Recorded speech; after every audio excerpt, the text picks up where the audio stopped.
বিদেশ বাড়িতে এরকম ভালোবাসা পেতেও ভাগ্য লাগে। আমি অনেক লাকি। মনে হচ্ছে যে আমার কোনো আত্মীয় স্বজন বা কাছের কেউ খাবারগুলো আমাকে দিয়ে গেছে। আসলে আমি বলে বোঝাইতে পারবো না যে আমি আসলে কতটা আবেগে আপ্লুত হয়ে গেছি। ভাবিকে অনেক ধন্যবাদ ভালোবেসে খাবারগুলো রান্না করে বাসায় পৌঁছে দেওয়ার জন্য।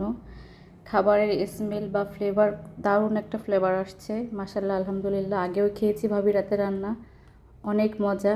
তো আজকের খাবারগুলো মাশাআল্লাহ অনেক মজাই হবে, দেখেই বোঝা যাচ্ছে।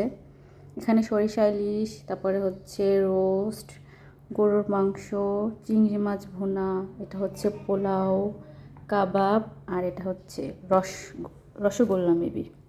যাই হোক, আলহামদুলিল্লাহ, অনেক অনেক ধন্যবাদ ভাবি এবং ভাইকে এত ভালোবাসা দেওয়ার জন্য আমাদের।